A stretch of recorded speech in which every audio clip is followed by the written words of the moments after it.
সাথে তিনি তাকে একেবারে বলছেন, ও বাবা, তোমার সম্বন্ধে একটা হাদিস শুনলাম, রাসূলুল্লাহ এই কথা বলেছেন, কি করা যায়? চমকে গেছে। চমকে যে বলছেন, নি'মার রাজুলু খুরাইম, রাসূল বলেছেন খুরাইম কত ভালো লোক, যদি দুটো কাজ করে। তো আমি যদি দুটো কাজ না করি তাহলে তো ভালো মানুষ নই। তো রাসূলকে পাওয়ার পরে যদি আমি নিজেকে ভালো মানুষ বানাতে না পেরে থাকি, তাহলে জিন্দেগি ভিক। এবার কি বললেন? ফাহাদা মিশকাসান, বাড়ি গেলেন, যাওয়ার পরে কেচি নিলেন কিংবা একটা ছুরি নিয়ে নিলেন। নেওয়ার পরে নাপিতের কাছে যেতে হলো না, নিজে নিজে নিজের ঘাড়ের চুলগুলোকে কেটে ছোট করে তাকে ওয়াফরা সাইজ বানিয়ে দিলেন। আর ওয়াফরা সাইজ বানানোটা হলো যায়, এবং নিজেকে যে হাতে করে নিয়ে লুঙ্গিটাকে কেটে, ইসারটাকে কেটে, পাঞ্জামাটাকে কেটে, গোড়ালি থেকে 4 আঙ্গুল উপর দিকে উঠিয়ে দিলেন। আর দেওয়ার পরে নিজের দিকে তাকাচ্ছেন আর বলছেন, নি'মার রাজুলু খুরাইম, নি'মার রাজুলু খুরাইম, খুরাইম কত ভালো ছেলে, খুরাইম কত ভালো লোক। কারণ আমার নবী বলেছেন, এই দুটো কাজ যদি করি আমি তাহলে আমি ভালো লোক। আজ তো আমি নবীর কথা শোনা মাত্রই কাজ দুটোকে করে দিলাম। তো যখন কাজ দুটো করে দিয়েছি তখন নবী ভালো মানুষ হয়ে গেছি। এদের মানবার মানসিকতাটা, রাসূলের কথাকে এবং আল্লাহর কথাকে মানতে গিয়ে এদের ভিতরে যে অগ্রণী ভাবটা ছিল, মানার মতো ছিল। কোরআন থেকে যখন রিশতা আমাদের টুটে গেল, ইজ্জত তখন নিচু দিকে চলে গেল। আর এই কথাটা সব মানুষ মানে না, সব বুঝে না। মুসলমানদের বেইজ্জতি হওয়ার পিছন দিকে যে কোরআন থেকে রিশতা দূরে চলে যাওয়া, ছুটে যাওয়া, এই কথাটা সবাই মানে না। ইজ্জত সব মাটি হয়ে গেল, ইজ্জত সব মাটি হয়ে গেল। নত হলো মসজিদ, যারা ছিল চিরমোদের গোলাম, আজ তারাই হয়েছে মহান বীর। তোমায় ভুলেছি, কোরআন ছেড়েছি, তোমায় ভুলেছি, কোরআন ছেড়েছি, তাই বুঝি অপমান। তোমার দুনিয়ায় দুশমনি দিলা, চেয়ে দেখো রহমান। কাফেরের হাতে নিধন হতেছে কি করে মুসলমান গো, কি করে মুসলমান। গলির পাঠা হলো মুসলিম তোমার চোখের আগে, আসাম, বোম্বাই, মিরাট, গুজরাট আর হাজারিবাগে। তবু কেন তুমি প্রতিশোধ নিতে হও না গো আগুয়ান। তোমার দুনিয়ায় দুশমনি দিলা, চেয়ে দেখো রহমান। কাফেরের হাতে নিধন হতেছে কি করে মুসলমান গো, কি করে মুসলমান। আপনাকে রাসূলের সাথে রিশতা লাগাতে পারছি না, আর ওদের রাসূলের সঙ্গে রিশতাটাকে ছুটাতে পারি না। এটা লাভ হয় না লোকসান হয়? লাভ হয় না লোকসান হয়?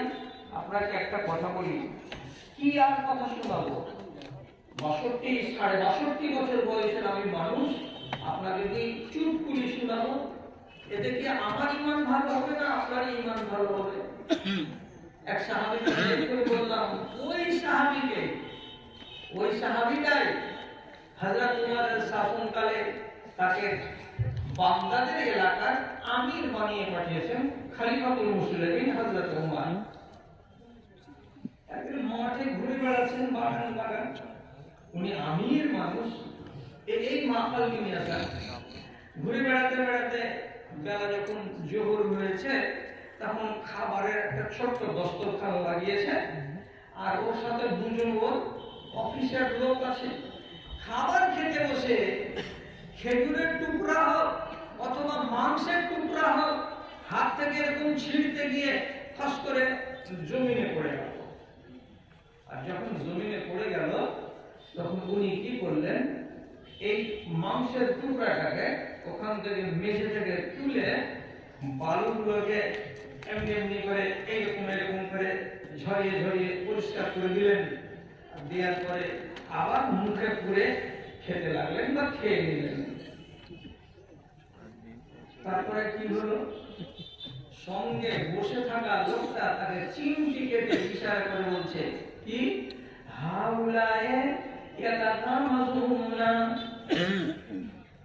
আপনার ডান দিকে আর বাম দিকে সামনের দিকে যত লোক বসে আছে এখানকার খেতি বাড়ি করা কিষানগুলো, এরা চিমটি কাটাকাটি করছে, চুক্তি বিটিপি দিয়ে দিয়ে কথা বলছে। কি চুক্তি দিয়ে কথা বলছে? বলছে দেখো দেখো দেখো দেখো, আমি মুসলমানদের এত বড় পদের লোক, এত বড় দায়িত্বশীল মানুষটা, আর সেই মানুষটা নিজেদেরকে বলে আমরা মুহাজ্জাব, আমরা হলাম শিক্ষিত, আমরা হলাম ভদ্রলোক। অথচ এই ভদ্রলোকের হাত থেকে খেজুরের টুকরাটা বা মাংসের টুকরাটা যখন জমিনে পড়ে গেল, এটাকে ফেলে না দিয়ে জমিনে পড়ে যাওয়া মাংসের টুকরাটাকে উঠে মুছে তারপরে আবার খেয়ে নিল। এটা কি খাওয়াটা কি বড় লোকের কাজ হলো? এটা তো ছোট লোকের কাজ হলো।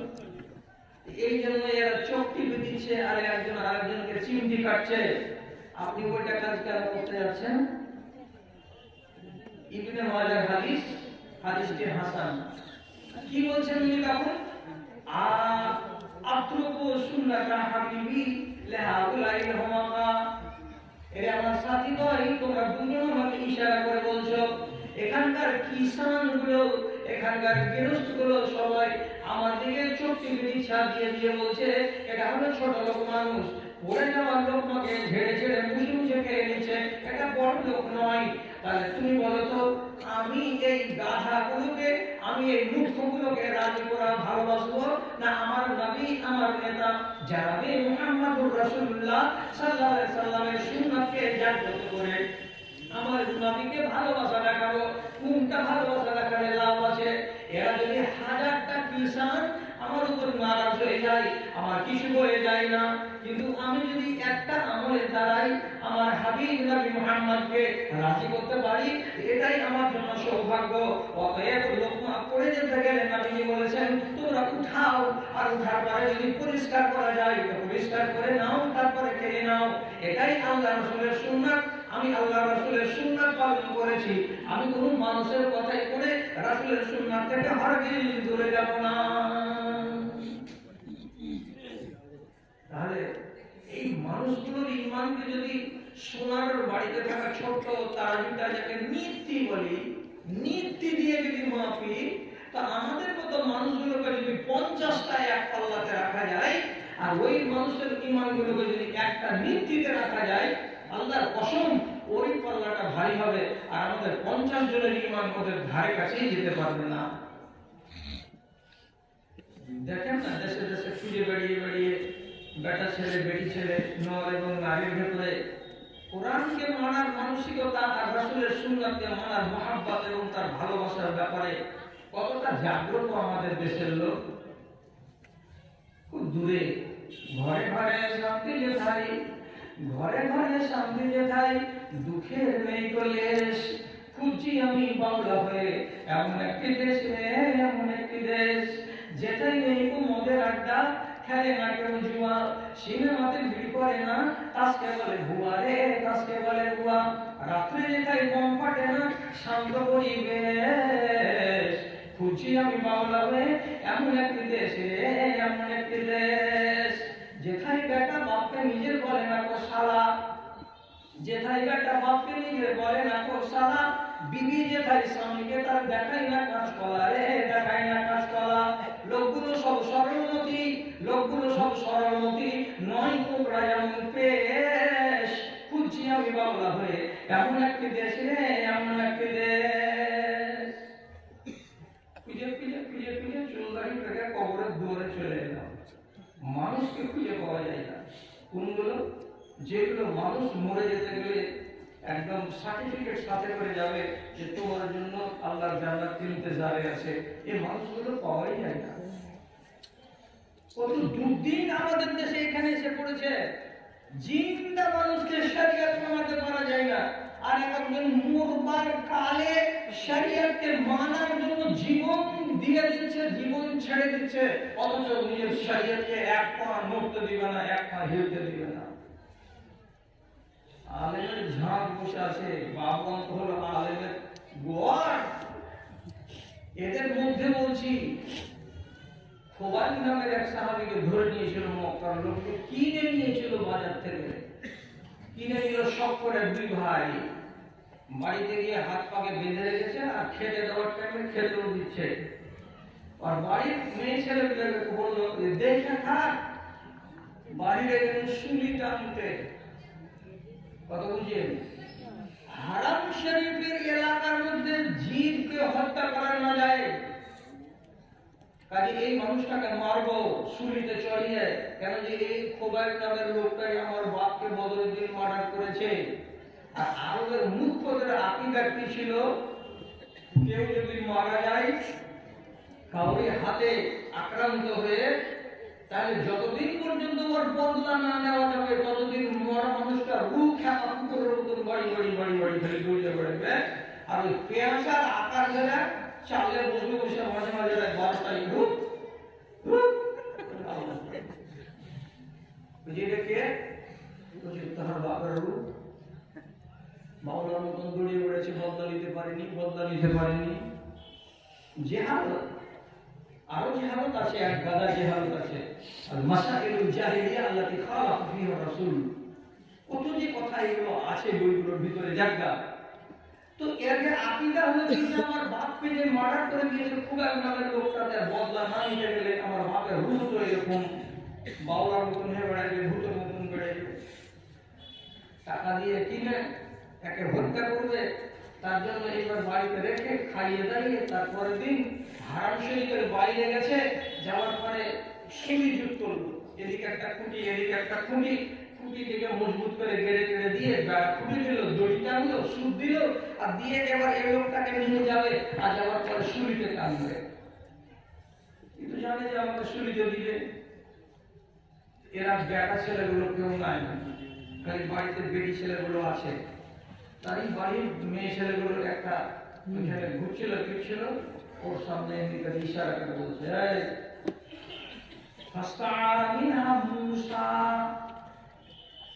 এই বেটি ছেলে তোমার বাড়িতে কি একটা খুর পাওয়া যাবে? খুর যদি থাকে তো আমাকে দাও।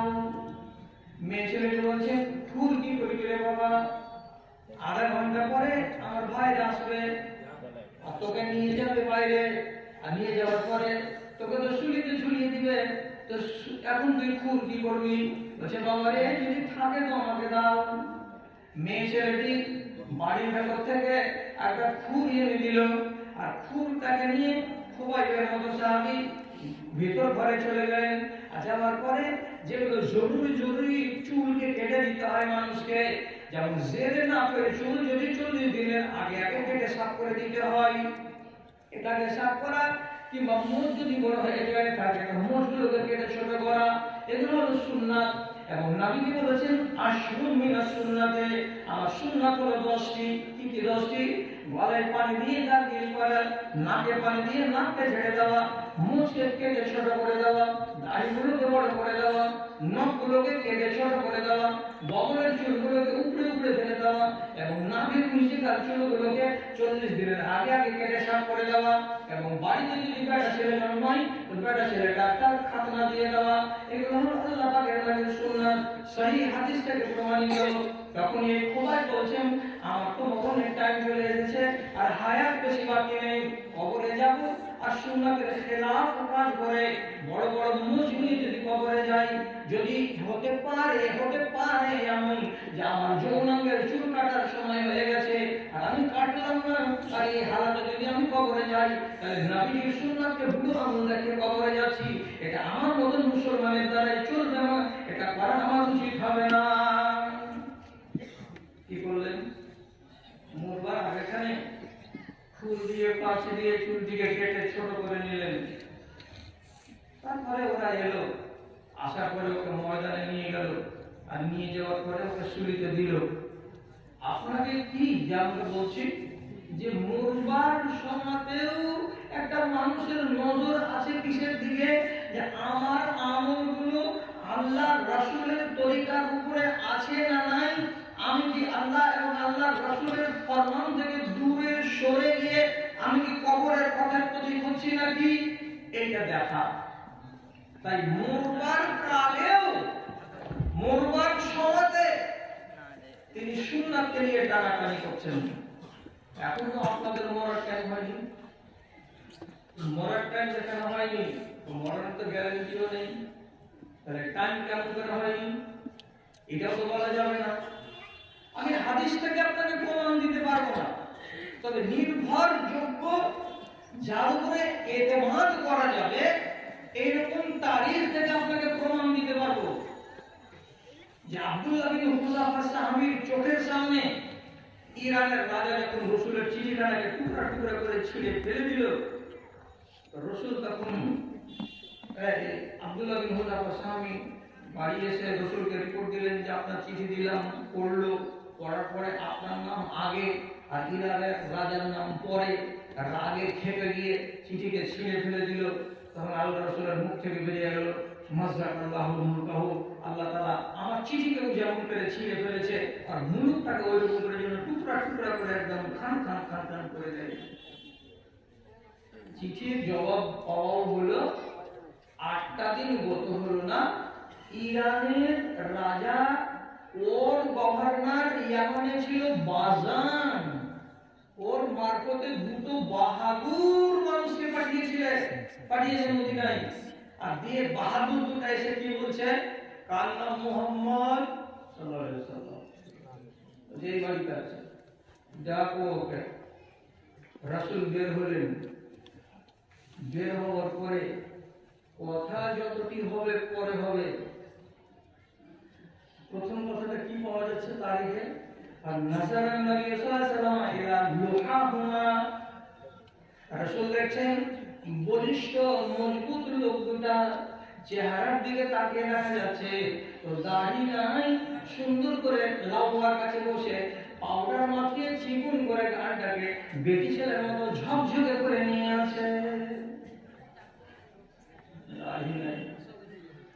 রাসূল বলছেন, মান আমারাকুম বিহাযা, তোমরা কি এরকম মাদি কাটা ছেলেটা দেখে বলেছে, আমারানি রাব্বি বিইফাইল লিহিয়াতে, আমার রব কিন্তু আমাকে দাড়ি বড় করতে বলেছেন, তোমাদের রব তোমাদের দাড়ি কাটতে বলেছেন, তোমাদের রবের ব্যাপার আলাদা, আমার রবের ব্যাপার আলাদা, যাও আজ তোমাদের সাথে আর কথা হবে না। এইখানে দুটা মত হয়ে গেল কি, আরেক ইতিহাস বলা তখন লিখছে কি, রাসূল কথা বাড়িয়ে দিয়ে বলছেন, তোমরা দুজন আসিও না, পাঠাবে কাকে, তোমাদের মধ্যে যদি দাড়িওয়ালা কোন লোক থাকে তাকে। তাহলে দাড়ি ছাঁটা লোককে আল্লাহ রাসূল কত ঘৃণা করেছেন, এই ইতিহাস থেকে একটা আন্দাজ পাওয়া যায়।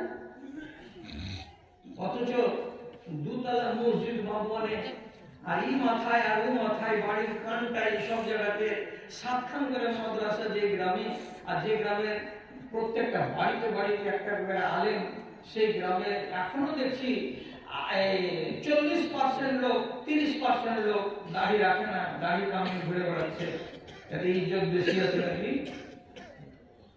যদি থাকে তো মনে হয় এখনো টাইম আছে, সালাকে ঝুলিয়ে দেবো, যা হবে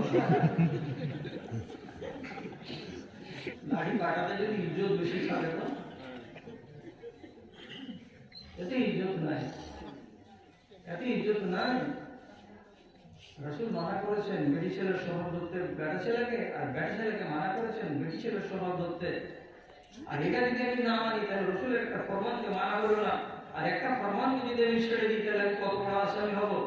সুন্নাতকে মানতে গেলে লাভ আছে রে দাদা আমার, রাসূলকে ভালোবাসতে গেলে লাভ আছে রে ভাই আমার। বুখারী শরীফের রিওয়ায়াত, তায়েফের মাটিতে রাসূলকে এত করে মানলো যে জারাবুহু জারবান হাত্তা আদমাহু, রাসূলের গা থেকে রক্তকে ঝরিয়ে দিয়েছিল ওই তায়েফের লোক। দেয়ার পরে উতবা ও জায়গার বাগানে বসেছিলেন, আঙ্গুরের বাগানে, খেজুরের বাগানে।